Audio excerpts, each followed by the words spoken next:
Good evening, Malaysia and followers around the world. Tonight, we have a very special guest. I was told she is the first female guest of this Facebook talk. We are proud to have Anna Teo with us. Anna Teo has got a very interesting story to tell us.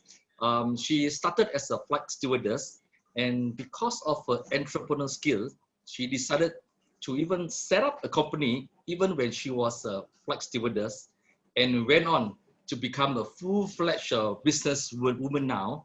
She heads the Hernan Corporation, which basically exports downstream durian products to around the world, especially China, which is obviously her biggest market. And that tonight she's going to share with us her successful story, which many of us been fans and lovers of durians would like to hear from her personally. Most Malaysians are quite familiar with her successful story, but for the benefit of Asians around this region, and can you share with us how you started in this business, starting as a flight stewardess? Hi, thank you, Dr. Sri, for inviting me. It was my pleasure. When you text me, I was so surprised and shocked, why am I be selected? But nevertheless, I would like to personally thank you for all these years, for all your support. And of course, the Durian Queen status was given by you indirectly, and people start to know about my what I'm doing, and that was the biggest excitement I have, especially after knowing you from what you have actually specially make arrangement for the interview. Well, very excitement. After the interview, a lot of people have started knowing me, especially all long lost friends start to look for me and asking me for durian and stuff like that. But interestingly, it does actually give me a courage to pursue my career, and of course, make my business more interesting by getting more investors to come and look for me, as well as more suppliers has been coming in to work along with me. But the story is, everybody would like to know what is my background. Well, interestingly, from your initial introduction, yes, I was an airline stewardess. I was groomed and was trained with Malaysian airline when I was 22 years old. Yeah, started as an airline crew. Interestingly, flying for the good 5 years, and I realized that, I'm kind of tired with the routine work, that every day, start waking up in the morning to start makeup, putting on my uniform, waiting for my transport. And I find that it's a bit dull and quite tiring, especially people are looking forward to have a good life in London, to have a good shopping, go to Harrods or whatever, but this is not what I want. Mm-hmm. And I start to look for something while I was flying. Instead, people going for sightseeing, I always choose to go for Chinatown store to see any opportunity I can, work with them. Maybe I can help them to do some recommendations of products from Malaysia, or I can pick up certain tradings possible that, I can help them. So during that time when I was flying, I really start doing this, and I really start planning for my, my part of career after what I've, decided to leave airline. So it was a good start, despite us being kicked out many times from the store, saying that, we don't need, this type of walk-in so-called saleswoman to ask for all these things. But I was lucky, and I would really appreciate this customer of mine, which is from Perth. Mm-hmm. And he's still with us after so many years. I started the business, my first client from Perth. He did give me a very good support by saying, why don't you go back to Malaysia and start to consolidate Malaysian products for me? Mm-hmm. And, we really need Malaysian product where people from, those manufacturers, they wanted products in big volume. And they said they cannot. They prefer to have consolidate. If I can help them to consolidate all Malaysian goods into one small 20-foot container, they can actually buy from me every month. So that was it's a good thing. Then I go back and I say, okay, tell me what they want. And they give me a list of all, from sampah belacan, to black soya sauce, to noodles, So during my off days, my flying days, I do have off days. So I'll start running around to meet up all these manufacturers. So most of Malaysian food manufacturer knows me, because I always go to their office and to talk to them and introduce them and say, I can help you to bring your products to overseas, by small bulk where I can do consolidations. And this is how I started my business. So I was juggling flying and doing business, but knowing when I fly, my customer can't get me. So I find that this is very unprofessional. So one day when I decided to really step down, I have sufficient customer on my hand. There are 3 of them that were willing to, to get my stocks monthly. So I think it's time for me to really settle down. And that's where I started my first rented factory, semi-industry factory in Ara Damansara by doing all these consolidations as a base. So that was a very, very humble beginning. I don't have anybody. I only have 2 workers that I personally do all the packing in the warehouse and filling the containers. This is how I started. So how did you move from these products to Durian downstream products? Interesting. So from all these condiments that require from Australia that my customers has been asking every month, one day he did tell me, he said, Anna, can you send me durian? So I said, wow, interesting. Let me go back and see whether I can find any factory that can produce this durian, and I can consolidate for you. So after a few rounds, I decided to confess that I say, sorry, I can find you anything, but there's no one actually producing durian. My country durian can only last for 2 days. The furthest we can go is Singapore. So I rejected them. And then one of my very close client, and he knocked my head and said, silly, this is what I needed you to do, because this is something don't have. I need you to see, from here, if you can get things that people don't have, and you are the only manufacturer, and this is what people call, blue ocean. We can buy this, if you can give me the stocks. After thinking of it, why am I, buying and selling, and my margin is so little? And if I can produce this, and I can actually be one of the only or the pioneer who actually to develop this product for them. So it's a bit tough, while flying back, I was thinking, how should I do this? But he did give me a clue. He said, look, we have actually durian from Thailand, and look at how the way they produce. Perhaps you can do the same thing, and you can produce the same way how the Thai, and copy what they do, and the same thing. Instead of Thai durian, you just have Malaysian durian. Mm-hmm. So fair enough. But how? Still how? When I went back to Malaysia at that time, I remember I made a few calls to Ministry of Agriculture, and I told them this, and they said they never hear things like that before. They only know that we have fresh durian. Mm-hmm. So what I did was, actually, I remember that when I was flying Sabah, those days, remember when we fly Sabah, they used to sell those prawn in blocks. Yeah. So the same, yes. So all this was from my flying time, I see a lot of things. So I said, hey, why not I go and visit the prawn factory? Perhaps they can give me some idea how to do this. So true enough, I got this idea, and I really did that. I go to a cold room, I try to make ice to freeze my durian. But surely there was a failure, because, the technology should be more than this. So, imagine not flying time. I also, in a very cold environment, I stay in my cold room, minus 20 degrees, to think how to freeze the durian. So with a lot of all this R&D, I actually failed a few times. So what I did was, and I realized one day there is this company called MOX, but now it's really called Lindy. They actually have this technology called liquid nitrogen. So good enough that I found this, and I spoke to them. I said, can I use your technology and freeze my durian? And knowing my PR, and he did give me a free trial, and they supply me one full tank of nitrogen in the farm. And this is how I started my first time freezing my durian. That was interesting. So in terms of downstream products, the initial stage, what kind of products were these products, sort of? In what form? Well, come again?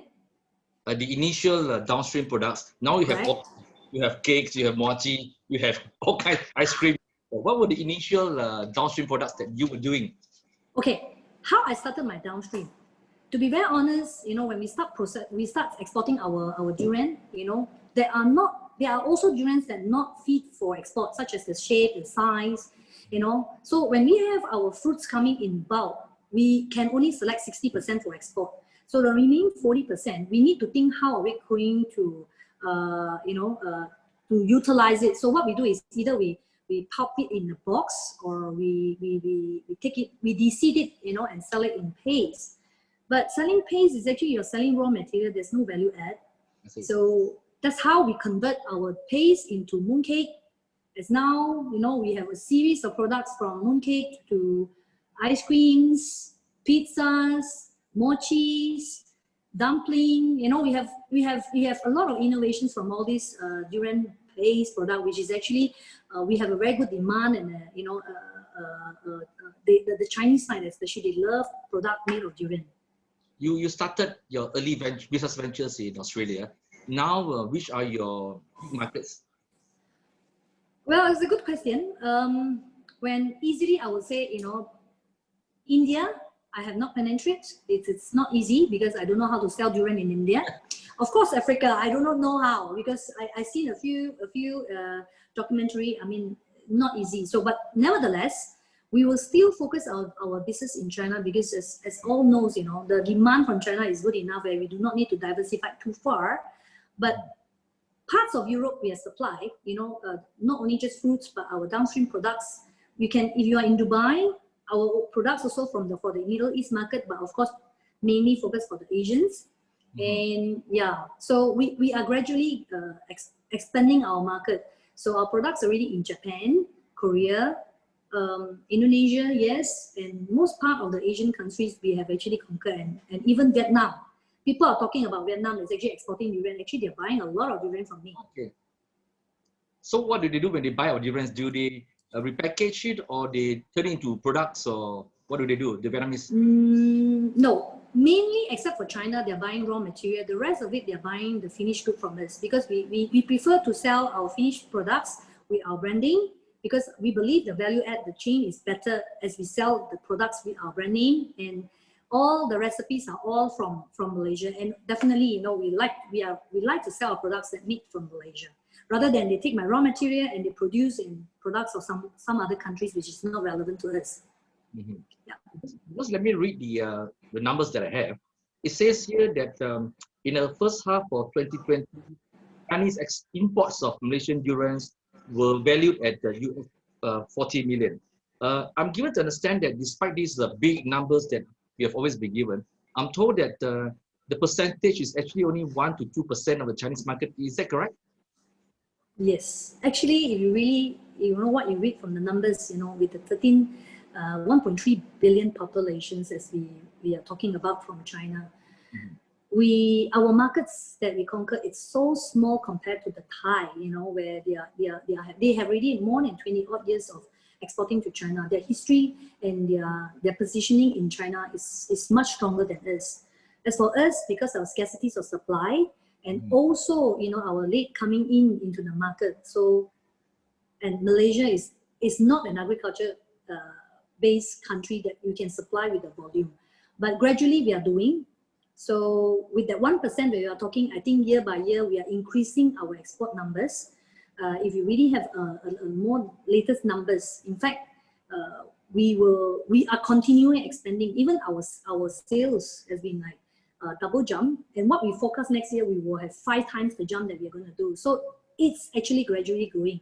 You know, when I was driving, passing by from last week, it was in Penang. I know everybody along the sides, they are converting their plantations from all other kind of commodity, from rubber or palm oil to durian. From far, you know, I'm very sharp. I can see this is durian tree, this is a durian tree. So I know we are coming. Malaysia is going to be one of the strongest, you know, to produce durian as one of the next commodity from the countries.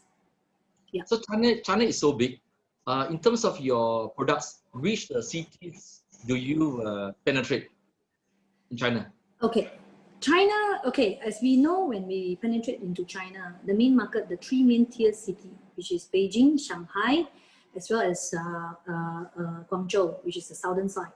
So we have actually set our base in Shanghai. So these are the 3 main cities that we need to actually position ourselves before we can actually go down slowly from first tier, second tier to the third tier of the cities. But China, knowing their e-commerce is so strong, their logistics and their courier services are so advanced. So I would think that there's not much of difference if you really want to first hit, you are doing e-commerce in whether first tier or second tier. It's just that, how we position ourselves on, doing our DC. So it's a must. If you want to do a business in China, these 3 cities, you must have your position. From there itself, slowly we will go down, gradually we will expand and grow to the outer skirts of China, which is actually, this is our next aim. Before I ask this next question, I must say my apologies to my friend Kun Pana from Bangkok, because I am about to tell you and ask you that our durians from Malaysia are definitely much better than those in Thailand. But why is it that these Chinese consumers, I know that Thailand has been there earlier, but can they tell the difference between the Malaysian durians and the Thai durians? And can they can tell that ours are much better than their durians, which actually has got no odor? Well, this is a very interesting topic where, the Thai always say that their durian is the best. Well, I'm not comparing in terms of it that initially those days when they started exporting, because the Thai durians are actually, I would say cut from the tree. So the shelf life is actually about 3 weeks to 4 weeks that they can last during their land transport from Thailand to China. So the minute when they ship it out to China, crossing up the borders, so it will be like I would say 1 week to 10 days of days spent on transshipment. When they put it on the shelf of supermarkets, they still have additional 2 weeks to sell. So these are all fresh durians. So they need to do it, pre-cut it from the tree, where, in order to have the kind of selling time, the shelf life. Whereas Malaysia, if we know, we do that, everybody know that the durian is unripe. So the aroma is not there. So the Thai actually has indirectly educated the Chinese people eating the same way how they eat the durian. But after 10 years ago, when we start introducing our durian into China, they know the difference. The expectations that they want is they want the full aroma of the fermentations of our durian that makes the difference. So those who have tested durian for many years, when they start testing our durian, they say, well, they would choose the Malaysian durian compared to Thai, where they have the satisfaction after eating. As compared to the Thai, yes, it's worth to buy, but it's actually much cheaper compared to our Malaysian durian.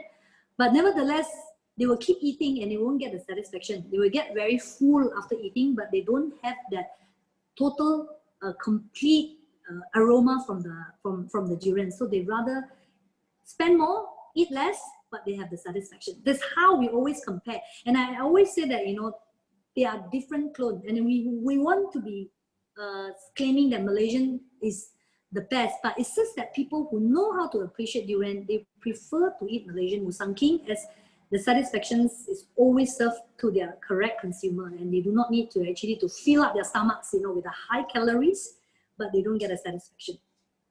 Yeah. And I just want to come back to the issue of downstream products.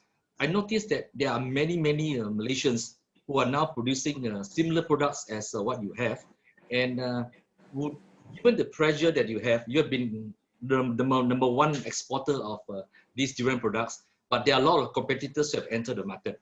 How much attention and investment have you put into R&D so that you stay ahead of the curve? Yeah, when I started doing this downstream, as I mentioned, from all the residues of my durian, and I think of, how do I value add from my leftover 2 products.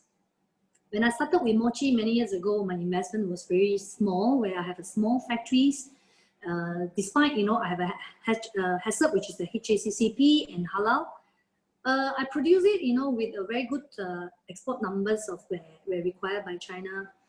But nevertheless, I feel that, the competitions is coming in where, people are copying what I'm doing and they produce the same thing as what, I'm doing. So I see that there is a very strong competition coming in.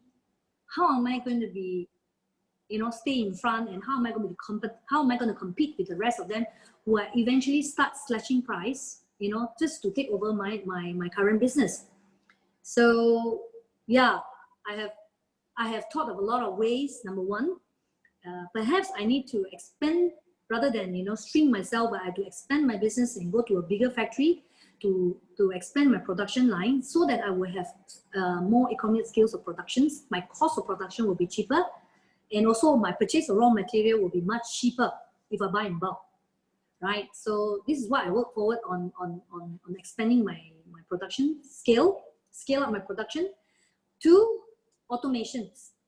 So people are using one machine, but today I already have 10 machines. So meaning from those days, one line that I used to have, today I have 10 production lines, which, you know, I believe my pricing as well as my capacity is definitely, you know, at the front.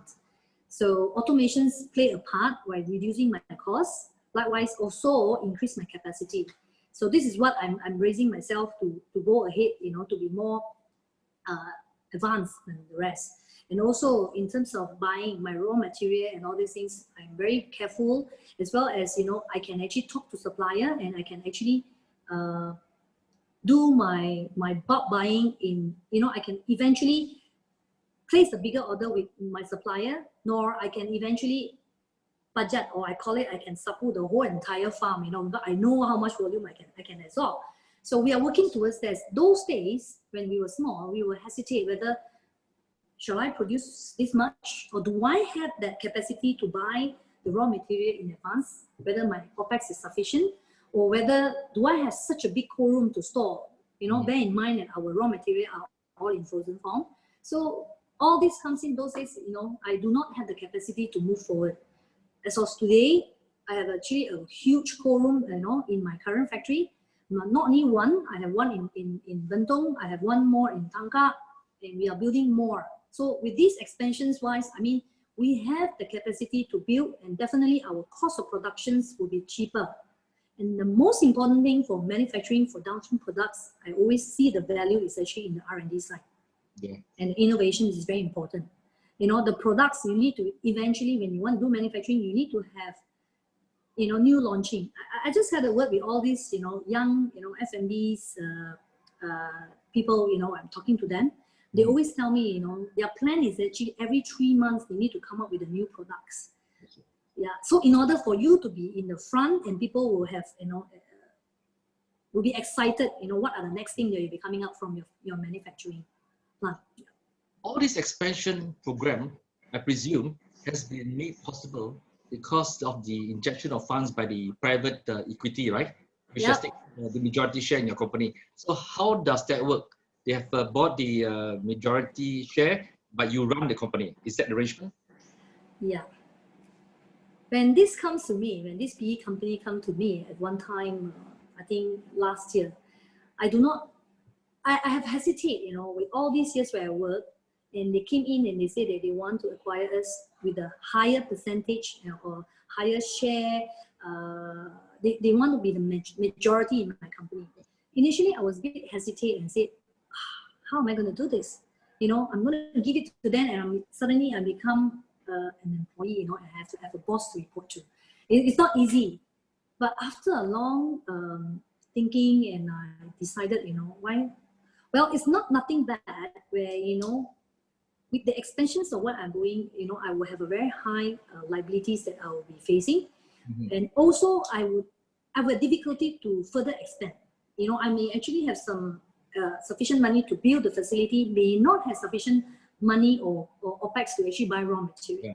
So after a long negotiation with them, and of course when my current investor, Nevis Capital, came in, and they give me a very good solutions, you know, where I asked them, why you need me? There's so many companies behind, and why are you looking at me? And they told me that they look into my value chain of what I have a very strong downstream products, and I have a very good team.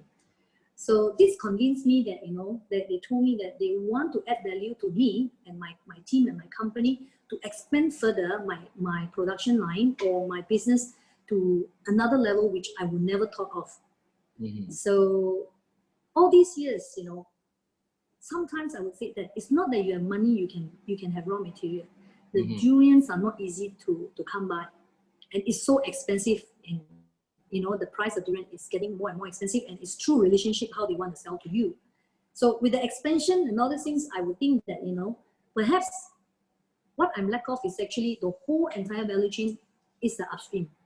So I told Nevis, I said, okay, you can acquire my company provided you go into upstream expansion. You acquire more plantations and you go on the upstream.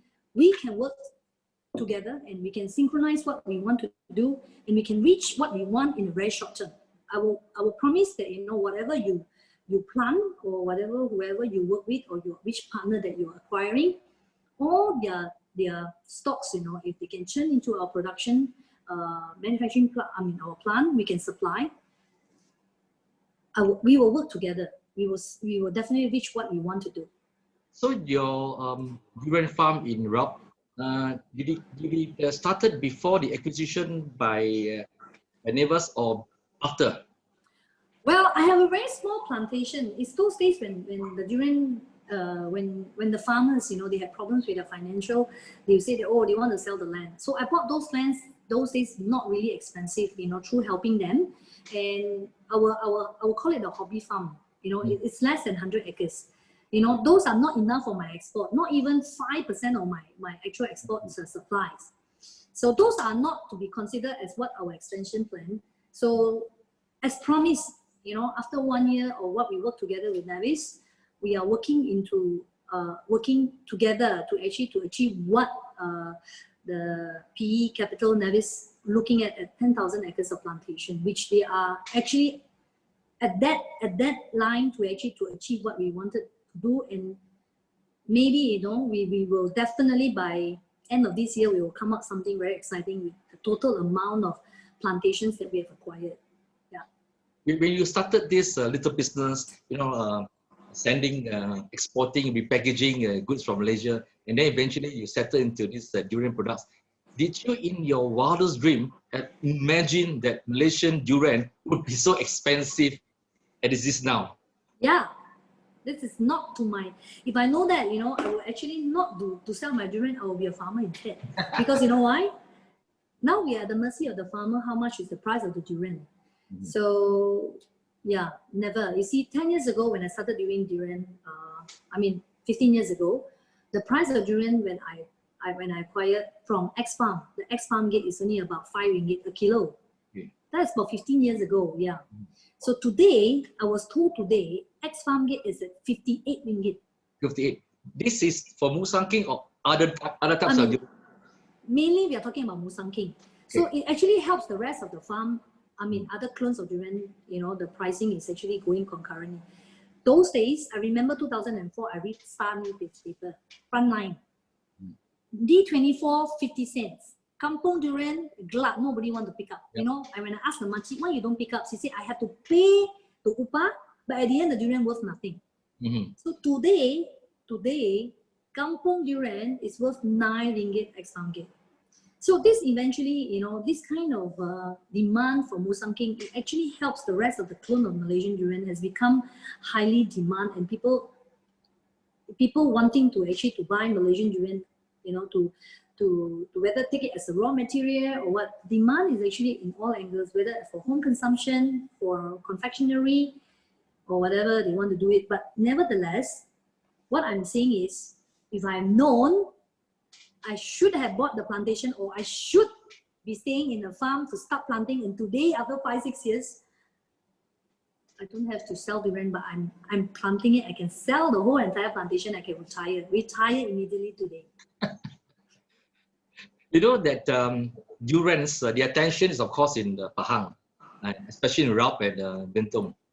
Lesser attention in Penang, perhaps because the size is smaller, and to some degree in Johor.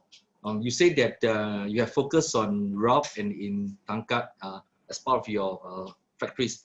Why is it that that durian planting is only possible, or at least on a commercial scale, in these 3 states and not in other areas?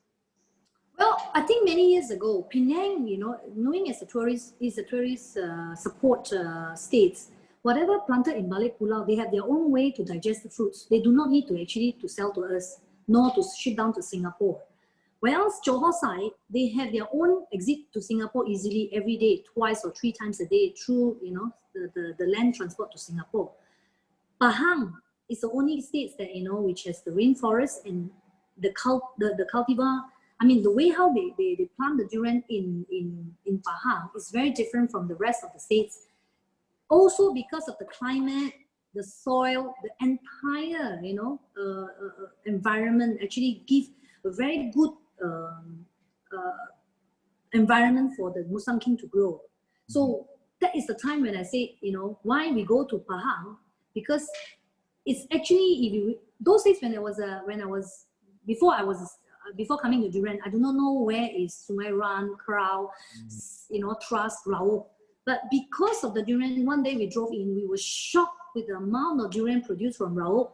Because when you pass by along the road, the amount of durian seller on the roadside, that we decided to set this as a base, because if we set a factory in Raup, we can eventually, conquer majority supplies of the Raup supplies to the factory, and easily we can freeze it and ship it down to Port Klang, where a very short distance over 2 hours. So this is why we chose Pahang. Okay, coming from Penang, as a Penang guy, I've realized that how different the selling of durian has changed in Penang. I just want to share with you. I went to a durian farm in Bali Pulau, and I actually met a woman who was running this particular plantation, and she has a PhD in agriculture. And then to another store, this person was not just selling durian, but was actually conducting a lecture course, which means that, and he explained how durian will taste like as it gets older, it will be better. And then I had to put and place an appointment, which means that if I put my appointment at 11 o'clock, it'll be slightly cheaper. If it's 9 o'clock, it'll be much more expensive, because the best durian, I was told from him, would be in the morning. And at the durian plantation, they even have chalet with a private swimming pool for each of these chalet. And the best part was that all the chalet were full, and all of them were, the tourists were all from China. So the way of selling and branding has also changed so much because of the demand from the tourists from China. So the selling of durian, if it comes with a lecture and an explanation, will cost slightly more. If you get to eat your durian while dipping in the pool, it will cost slightly more. So it's the industry has actually shaped very much in Penang. Just coming back to another question, do you think that other countries, I know that, for example, the Philippines, they are a very big durian country. In Davao, they call it the durian town. And do you think that they will emulate Malaysia and even follow Thailand and actually try to be a competitor at some point, durians from Philippines or even Cambodia or Vietnam? I don't know. Interestingly, Dr. Sri, you talk about this because I do see that another industry that is actually booming, with the durian is actually the ecotourism from Malaysia. I have a lot of customers from China or many parts of the world who actually wanted to come in to eat durian under the tree, where they had not known how durian is grown, and they are so excited. So the past few years, I do see in Raup, there's a lot of very isolated plantations that's converted to ecotourism. They're very nice chalet. Even they have built villas. They're so luxuries that they're charging about 5,000 per night. Of course, durian, all you can eat. Yes. The kind of environment that's created, that there are a lot of people who like to come in to pay for the kind of accommodation. That is what I'm talking about, the luxury side, where the middle class for Malaysians, nowadays, if you know that durian season is coming, yes, Bentong is always jammed, because Malaysians love to buy the durian, going back to where its origin and to see where the durian is actually harvested, and they buy. But actually they paid more. Actually somehow they thought that going into the land of durian to buy is cheaper, but at the end of the day, actually it's not, because people have actually create the kind of demand, the supplies actually supplying to the local tourists to buy at the roadside in Raup. So from there itself, more and more shops, or actually to accommodate the tourists, has been built, along the road in Bentong. Whether suddenly Bentong Tau Pupok coming up, all sorts of things is coming, and the soya sauce for Bentong also suddenly went famous. So this is actually a very interesting thing that, the whole durian has actually brought up the entire business from Malaysia, has get people to come into, to build the entire, interest on this. So I'm glad, you know, because most of the people are going back, especially those youngsters that work from KL. They rather go back to their own hometown to take care of their own old folks, which is actually quite old, to take over their plantations if they have, not big, 5 or 6 acres, which is enough for them to sustain for the whole year. Or they go back, you know, if they are doing tofu pork or they are doing other kind of business, they know that there are certain tourists who come in. So, or they build up certain tourism spots for whether it's hotel or homestay. You know, interestingly, you can see, you know, the booming industry at that little town, and you feel that, wow, you know, actually Durian have done so much for them. So this is what I can see, but I'm not sure. I was told in Thailand, they are actually copying what we are doing in SS2, you know, to display the durian sale. Because when you go to Thailand, they are selling all on a little cup that they pre-sell, and they put it in the styrofoam box. But now they start to display the durian on the shelf to let the tourists come in to see, you know, how much durian they have. You know, Malaysia is actually bringing the tourism up, comparing, you know, where I'm not sure about Philippines, but definitely we even have a Durian University that to educate people. Yes, I have friends actually, my colleague, my associates who actually have a Durian University for those people who like to have one day course to be a farmer, you know, to study how the durian has been planted in the farm, and they give them a backpack to actually to start collecting durian in the morning. Yeah, that's interesting. You know, a lot of things you can come up with a different activity for durian. I took a trip to Darwin to check out the durian farms there. This is a very interesting story. There's a Malaysian family who originated from Malaysia in Selangor. They run the durian farm there. I tried the durian, not too bad, not Musang King standard, but not too bad. But they plant a very good cepedak, very good pomelo, very good mango. And they share with me the experiences in Australia. And each of the cities in Australia actually have got different rules. They can sell it in Brisbane, but they cannot sell it in Perth, you know. So the regulations are pretty tight.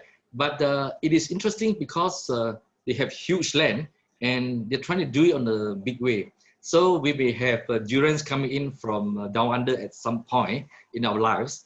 But coming back to planting of durian plantations in Malaysia, I know that Kelantan is opening up very big now. Some of the palm oil plantations have decided that, look, the price of palm oil is just not good enough. Let's convert to durians now.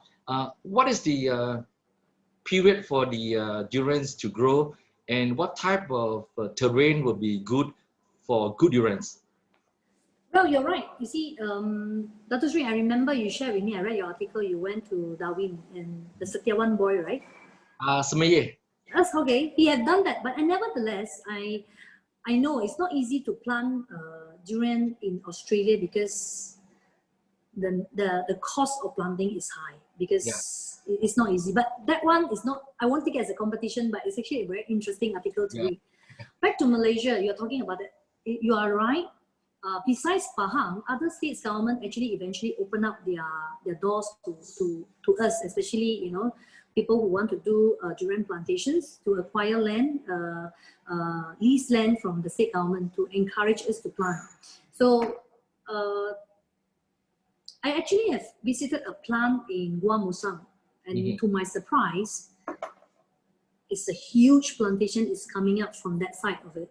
So interestingly, the terrain and all these, I wouldn't say, you know, definitely different states have different climate, you know, as long as they can plant not exceeding from sea level 600 feet, the durian survived.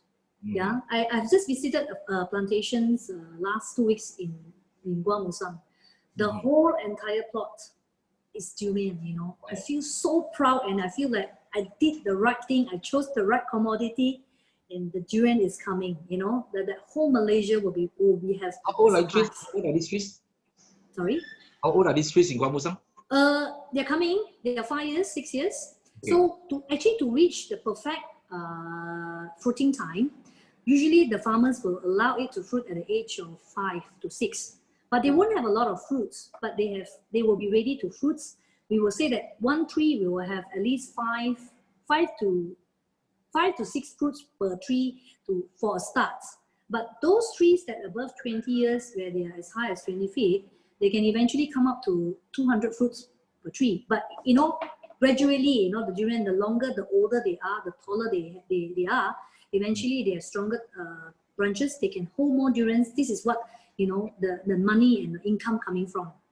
So interestingly, you know, that the whole Malaysia, everybody is talking. In fact, Kedah, I had invitations from a friend. They say, Anna, come to Kedah. We got a lot of free land, you know. I say, yes. If there is such demand, we should encourage farmers to plant the crops that actually really in market needs.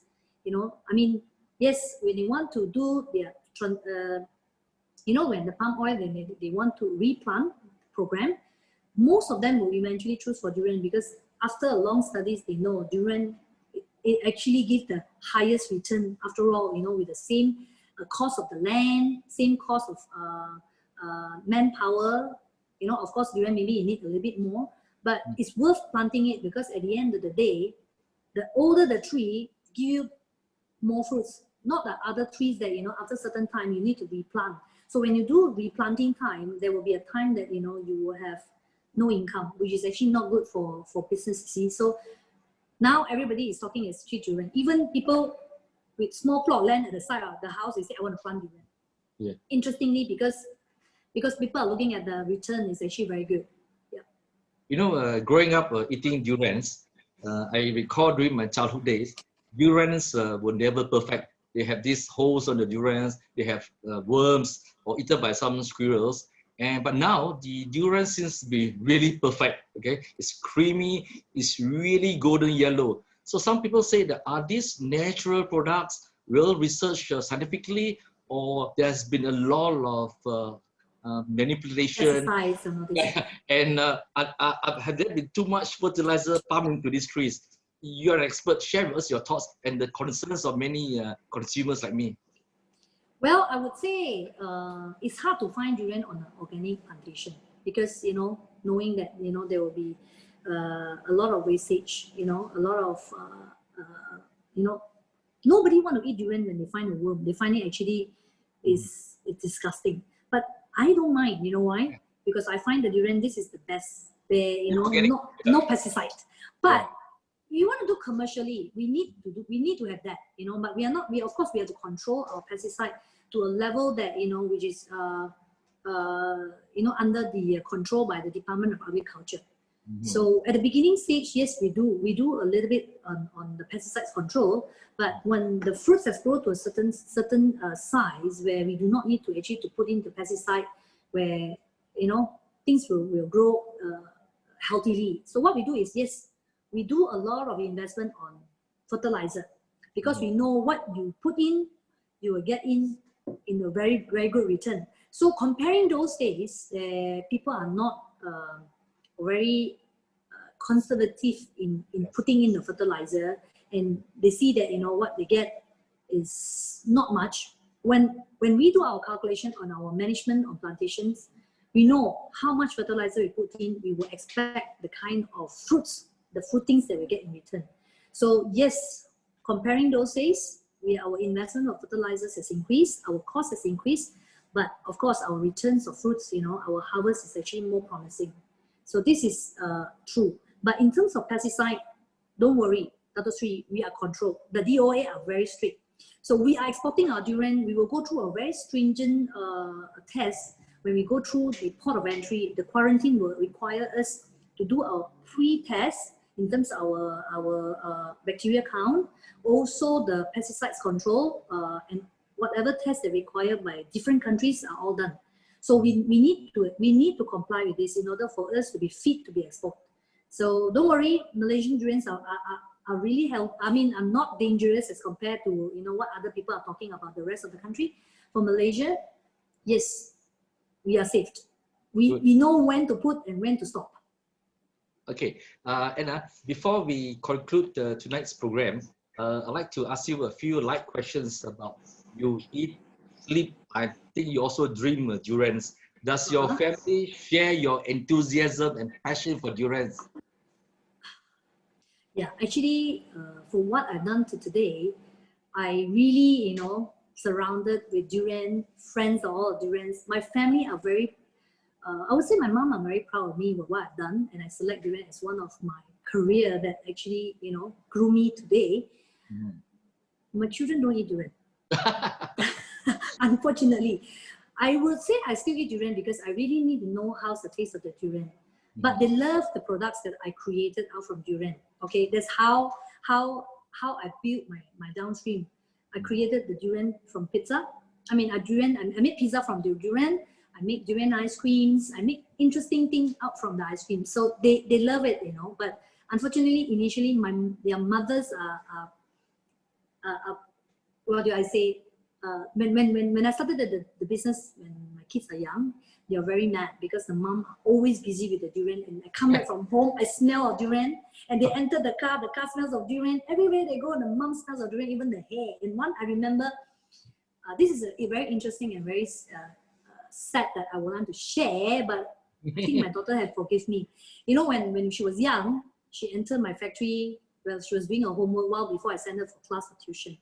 She don't eat durian, but she entered the processing room and she get out for tuition class, and the teacher was shouting in the class, "Who ate durian in the class?" And she was so shy, and she was a little girl, and she came back and she confessed and she cried, "Mom, I don't go to your factory anymore, and teacher is scolding me and warn me that I shouldn't eat durian in class." So this is the little thing that I remember. But today, I think she understands, you know, where I'm coming from, and she really proud what we have done today for her. And yeah, I mean, I will still continue of, you know, growing my empire with durian, and we will maybe one day to move ourselves and stay in the durian plantation with our own, you know, our own way of living, you know. But interestingly, this is coming from ground zero for what we have done. So I will still, you know, if I can, I will still talk about durian. I will still develop products from durian, and I will still be who I am. And I would like to keep this title of what as a durian queen for Malaysia. And I want to go out and feel proud to sell durian, and the world will know the durian is from me. One final question: which type of durian is your favorite? Well, at this moment, I don't fancy Musang King. I don't fancy Blackthorn. I still like my Chukyo. Yeah, that's what they call the other clone. I don't know what is it called. They call it what, Durian Queen. You know, those days they have called another name of it, because I find that it's very rare and it's not easy to find, and people are looking for this clone, and it's so tiny, and the aroma is very, very exotic, and you can't find it from other clones. So Musang King is, for me, is quite common and easily obtained. So the chokyok is something that, you know, I always treasure, and when I found a few from my farm, I always keep it aside and I share it with my family and friends, and they know actually if you really love the other type of durian, I think the chokyok is one of the things that you should enjoy. Okay, I will bear it in mind. Yeah, I mean, when I have that durian, I'll call you, Dr. Sri. Thank you. Anna, thank you for taking time to share with us your passion, and we could really go on and on and on talking about durians, which all Malaysians will probably agree with me. That's really our passion. Hope to see you again in our show, and just to share this with our fans out there, please share, follow, and like Real Chunwai. We'll try our best to be with you every Wednesday and every Friday. It's a lot of work, but we want to keep this issue alive, and more importantly, to pay tribute to Malaysian entrepreneurs who have made Malaysian proud. Ahead of Malaysia Day, Anna, you have done a great job for Malaysia. Good night, everybody. Good night, Anna. Thank you, Dr. Sri. Thank you. Good night.